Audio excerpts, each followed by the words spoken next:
TVS is a motorcycle company that needs little introduction. They make great road bikes, they're really dominating the road racing space. But do you know that they're nearly just as big off-road as well? And now, after all these years of anticipation, they finally launched the TVS Apache RTX 300, its very first adventure motorcycle. What is this like to ride? Does it live up to the expectations? And is this something you should consider buying? Let's find out in this first ride review. But before we proceed, don't forget to like this video, share it with like-minded enthusiasts, and smash that bell icon to stay notified for all of our video drops. So let's start with the design of this motorcycle. As you can see, it has the ADV styling nailed to the T. Now at the front, you have this new quad LED headlight setup. This also has a dynamic intensity adjustment, which we'll get to in a little bit, but it has the ADV proportions really done very nicely. This headlight is integrated into this nice front fairing that goes all the way to the tank, and that also continuously flows very seamlessly to the rear end of the motorcycle. You have this mudguard, and this beak is an optional accessory that you can get after the fact. Then you also have this nice tall windscreen. Now moving behind this windscreen and the fairing, it nestles a nice 5-inch TFT screen. This screen is very similar to that of the RTR 310, but it of course has a bespoke layout of its own with different animations and all of that. Coming behind that, you have a nice triple tree in a nice aluminum finish, and you have a really nice and wide handlebar. It's not too tall, it's not too short, so it's good for a nice mixed riding experience of sitting and standing. And again, it's nice and wide as well, so you get more than enough leverage when you're going through corners. Now just behind that is a nice and wide fuel tank. It's not very long, it's a little short, and that gives us a nice long rider's seat. The fuel tank's capacity is 12.5 liters, and moving behind, you have a nice 835mm saddle height for the seat and a step-up seat for the pillion, and a nice wide big grab rail, which should give you enough to accommodate your luggage and top boxes and all of that. And TVS will also sell you luggage, which is made in partnership with GV. Now in terms of design, I really like the way this RTX 300 looks. It has an inherent TVS DNA, but at the same time, it looks new. It looks like a new direction of design from TVS, and TVS has really been nailing the designs of their scooters and motorcycles over the last few years, as you can see with the new Ntorq, the Orbiter, with the RTR and all of that. So it's a really stunning looking motorcycle, and the colors and everything, the palettes of the colors, everything is matched very nicely. This is a green color. It's nice and dirty because we've been riding off-road, but there's a green color, there's a blue color, there's red, and all of that. And you also have nice accenting frames. So you have a white frame, and unlike the RR310 and the RTR 310 that says race spec, this says rally spec. So I really think that the TVS RTX is a very handsome looking motorcycle, and it also has elements from bigger ADV bikes from international brands, and it ties that in really well. Now which ones are those? You let me know in the comment section down below.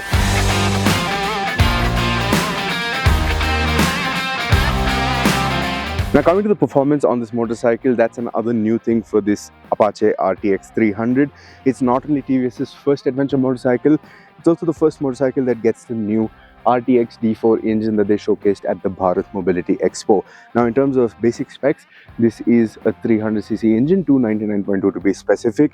It makes 35.5 bhp and 28.5 Nm of torque. All of that power is sent to the rear wheel via a 6-speed gearbox and a slip and assist clutch.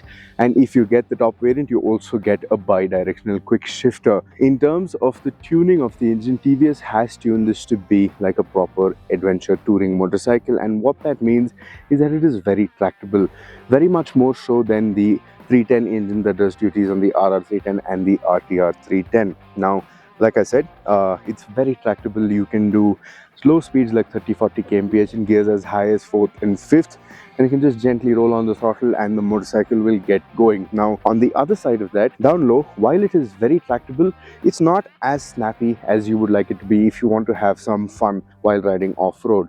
It's very easygoing, it's very forgiving, it's very gentle, so beginner riders will have no problems whatsoever riding this motorcycle. But if you're experienced, if you like popping wheelies over crests or like just getting the rear to slide out a little, and if you're not riding very fast, doing that will be a little difficult because most of the peak power comes in after 5,500-6,000 RPM, and that's when you can start getting a little naughty. I would like it if a little bit of that naughtiness was available before 5,500 RPM as well. But again, that's not a complaint, more of just a preference because I like having a little fun off-road. But for people who are just starting off, or people who don't prioritize doing skids and wheelies and actually enjoy getting to where they want to, this is going to do the job very, very properly. Now, we started off our day riding on highways. They're not fast highways, so we were cruising at around 80-90 kph.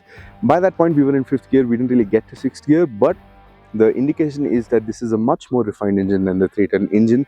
There are still a few buzzes here and there, but it's not nearly as aggressive as it is on the 310 engine. You can comfortably cruise along, trundle along, and that tractability really helps when you slow down for whatever reason. You don't need to work the gearbox too much. We did have the quick shifter on board, and like the other TVS bikes, the quick shifter, it works flawlessly, both for upshifts and for downshifts. So on the engine front, I really like what they've done with this motor, and I can't wait to see what more they will do with different motorcycles, especially the supermoto, if that ever does make it out.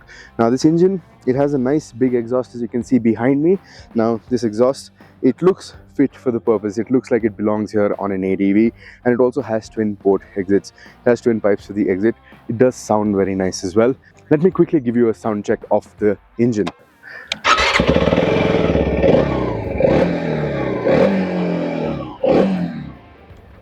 What do you think of that sound? Let us know in the comment section down below. And what sort of performance are you expecting from this motorcycle? Let us know in the comment section down below.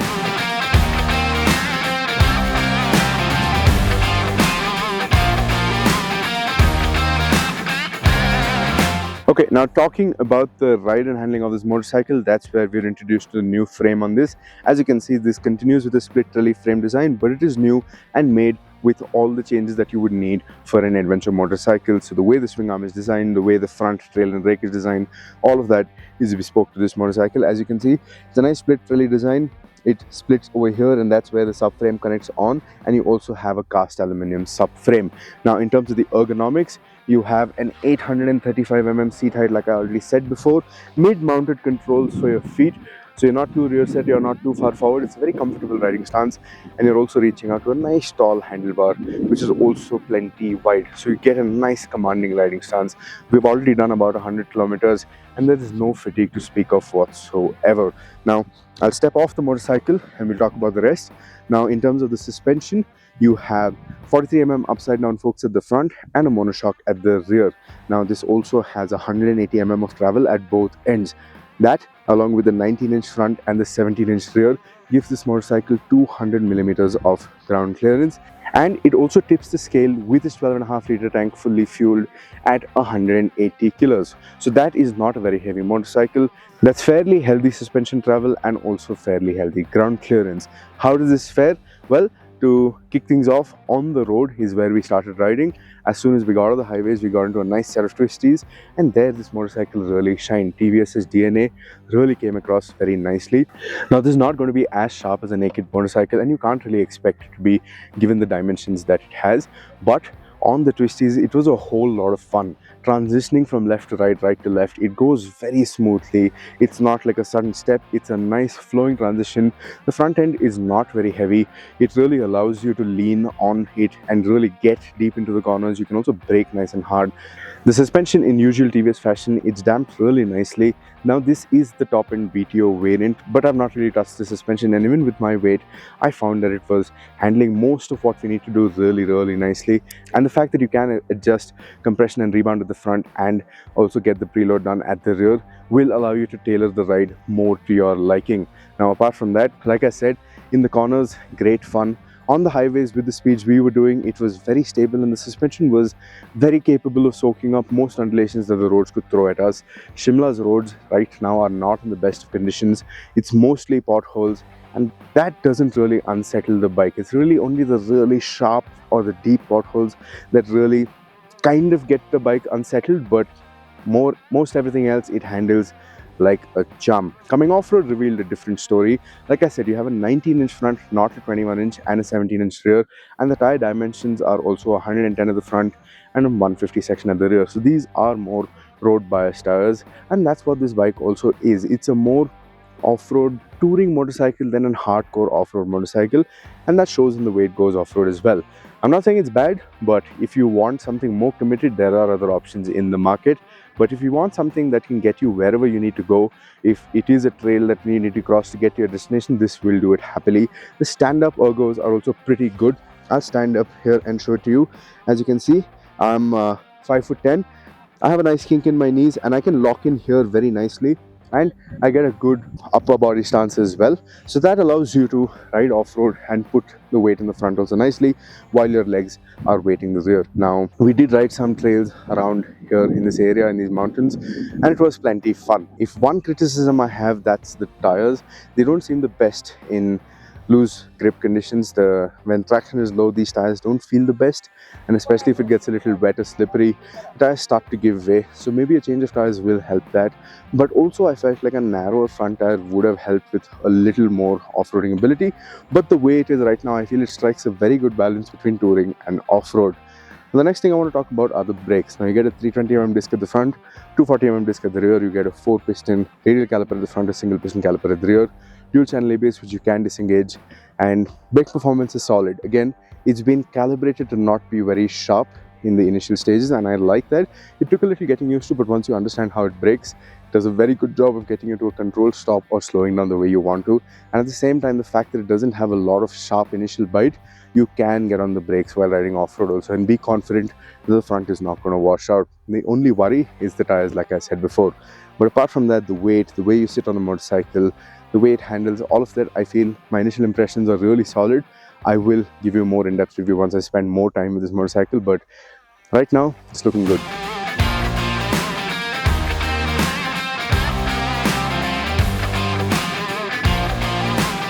Alright, so having spent a few good hours with the TVS Apache RTX 300, what do I think of it?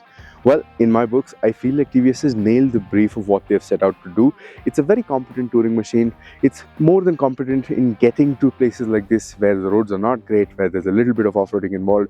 It's not a hardcore off-road machine, and it's not really trying to be. It does have a 19-inch front wheel, not a 21. So it is more of a road-biased touring machine which can handle a fair bit of dirt before you will start to reach the limitations of the motorcycle. In terms of features, like I said, TVS is bang on with the kind of features they have. It has all connected features, it has a bunch of other tech, all of which will make your life as a rider easier. And again, these are things that you can do without as well. So it's not like it's a gimmick that is going to get in the way of your motorcycling experience. And then when it comes to the prices, that's where I feel TVS has really gotten the nail bang on in the right spot, because there are 3 variants to choose from. The base variant, prices for that start at ₹1.99 lakh ex-showroom. There's a mid variant which gets a quick shifter over the base variant.